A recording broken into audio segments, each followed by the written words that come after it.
Well, good morning and welcome back to another episode of Heartbeat of the Timbavati. We're currently on lock with the Mayambula Pride, 3 lionesses and all 8 cubs, and there is progression in the cubs' lives. The lionesses decided to pick up the cubs and lead them or bring them to a wildebeest kill. So this is the first time that we see the cubs actually eat solid food. About 3 months old now. It's typically between 3 and 4 months when they will start to taste their first solid foods. But other than that, they are weaned only at 7 to 10 months, so they're still going to drink milk for quite some time.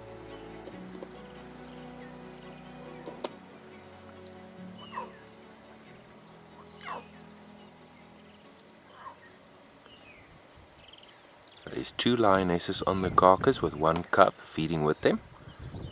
And there's another cub here to my right hand side that's busy contact calling. Looks like the litter of cubs has been split up now, but in the immediate vicinity, not too far away. Zoom out to give you an idea. The visual is not too great at the moment, but we hope for things to change.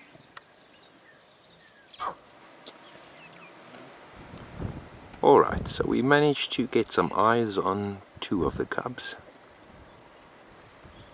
They're staying very close to each other. Looks like the other 5 are split off somewhere, but like I said, in the immediate vicinity, so they're not too far away.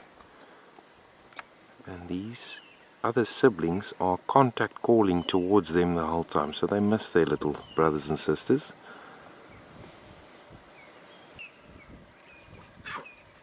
You need to be careful venturing on your own, young friend. It's about 10 meters to the right hand side of these lionesses on a kill.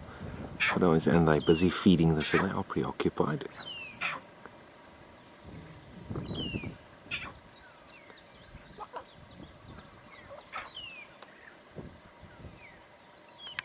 There we heard lionesses contact calling. They noticed the youngster moving away, and they're calling him back. The mom's doing a good job of keeping everything intact. Apparently earlier on this morning there was hyenas in the area and the lionesses were chasing them.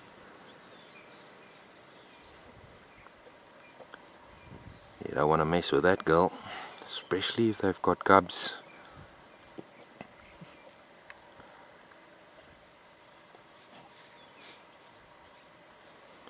There's about 30 to 40% of that wildebeest left, so they might even be here this afternoon.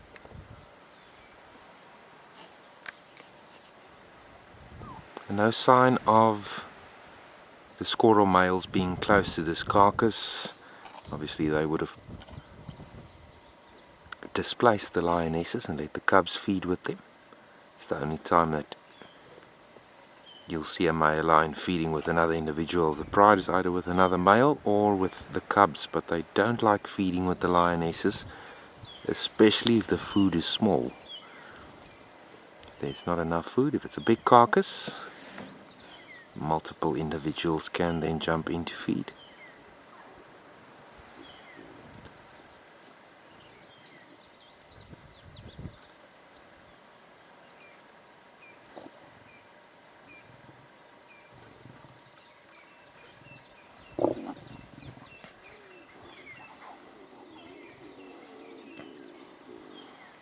So the cub learning that around a carcass or some food, it's highly competitive between lions.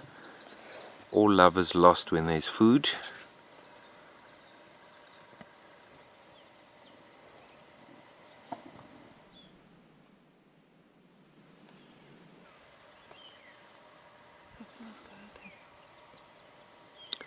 Very attentive here towards the right. I'm assuming that she's looking towards where the other 5 cubs could be. One more stepping into the frame there.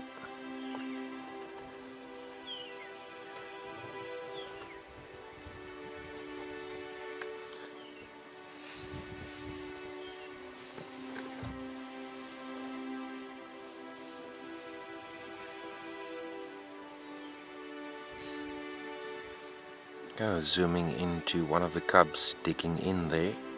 Probably one of the very first time that he eats solid foods. There we get to see the lioness full body above the grass that's quite tall here.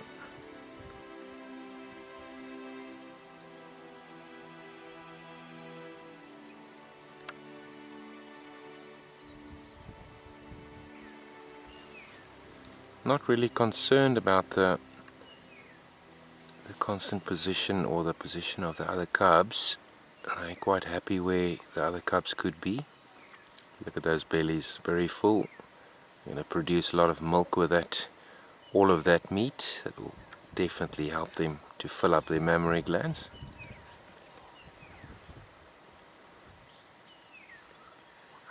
Yeah, notice the black behind the ear there. It also would help as a follow me sign or a following mechanism for the cubs if the lionesses had to move through the long grass. As with the tail tip, that's quite dark. First one to come seek out some milk there. Best of both worlds. Wildebeest on the one side and mom's milk on the other side. One of the older lionesses that's finished feeding now momentarily. Contact calling her cubs.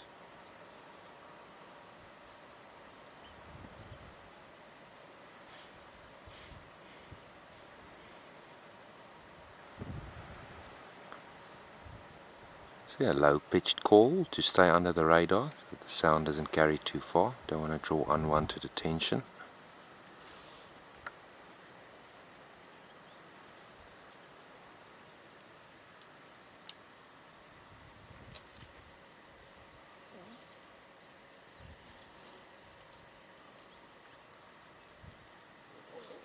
Pop over to the other side.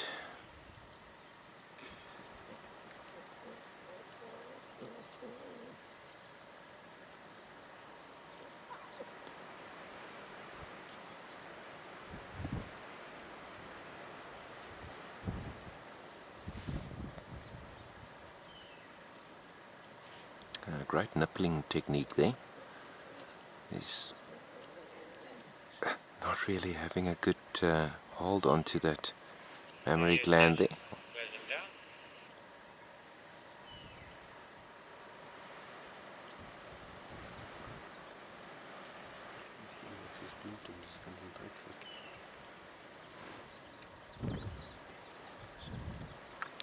So the carcass has been left unattended momentarily, but you can see there's only a mere 2.5 meters between the three lionesses and the wildebeest, and they will not keep their eye off of that meat. Hyenas will sometimes take advantage if they see cubs and only lionesses, but then their numbers have to increase. In this case, apparently there was a bit of a standoff this morning. I think these ladies would have taught them a good lesson. As soon as that wildebeest comes closer to being finished, the hyenas will sort of sense that and move closer.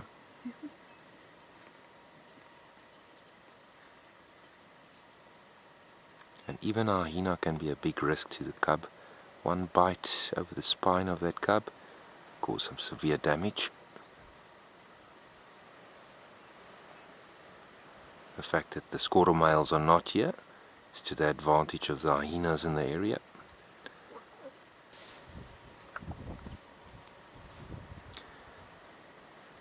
So the plan is definitely to come follow up this afternoon to see if there's anything left over here, and if they will remain here or move away from the area. You don't want to keep your offspring too long in one area. Key to success for these ladies is movement. Moving the cubs more is vital for their survival. Otherwise that scent will linger on in one place for a long time, and that can count against them.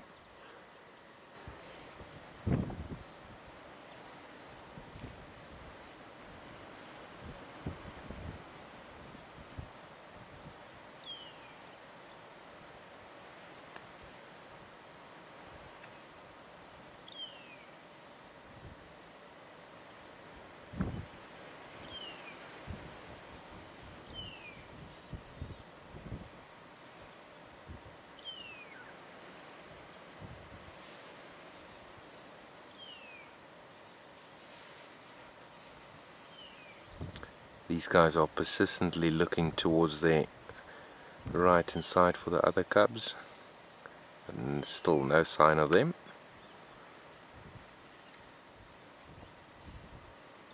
They're getting a little bit impatient. Every now and then this one moves towards that area.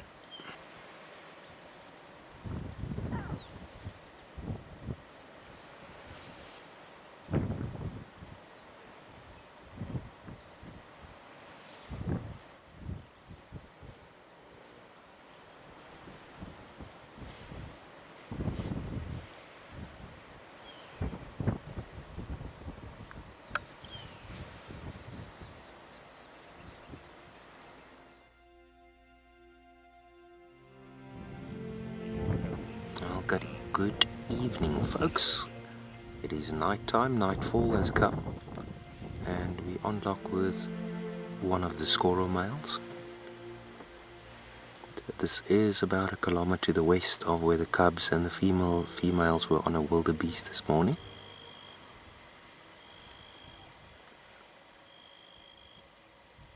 So he did become active. He was walking a bit, and he did vocalize about 2 minutes ago.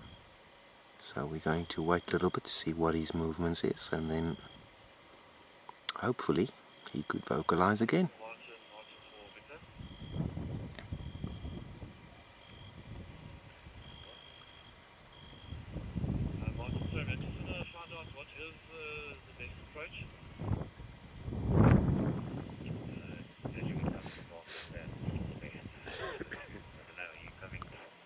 You can see the lacerations and cuts there to his right eye and the right of his snout. There's a few cuts there. Maybe him and his brother had a run in with other males. It's also not impossible that one of the young Mayanbula females came into estrus and he could have had an altercation with his brother. It's not impossible. They are separate at the moment.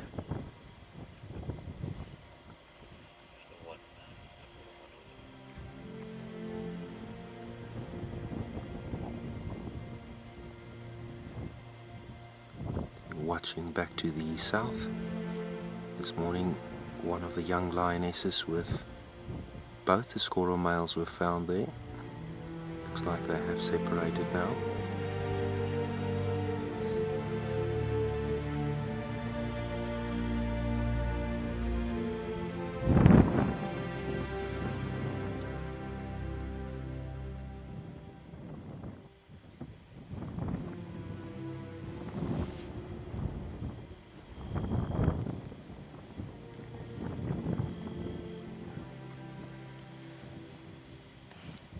Earlier on there was audio for the other brother from the southeast where he was listening to now.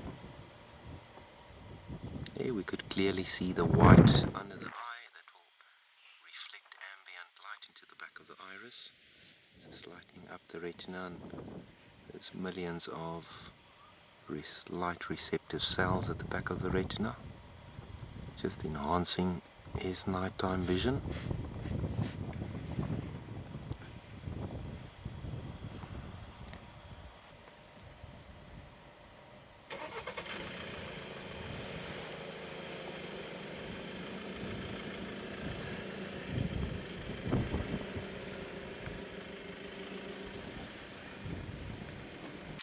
Hey, we were caught by the rain. Hopefully it stops soon. It's becoming quite wet. I'm not sure if you can see any droplets there. And it started to rain briefly, just a few drops. A little splashy did show his disdain from it.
Well folks, there the large Skorro males, or one of the Skorro males, ominously walking into the darkness there with the rain falling on top of him. We're going to leave him just like he is there. You're watching Heartbeat of the Timbavati. I'm Christof Schoeman. Thanks for tuning in. I'll catch you next time, hopefully for a roll. Cheers.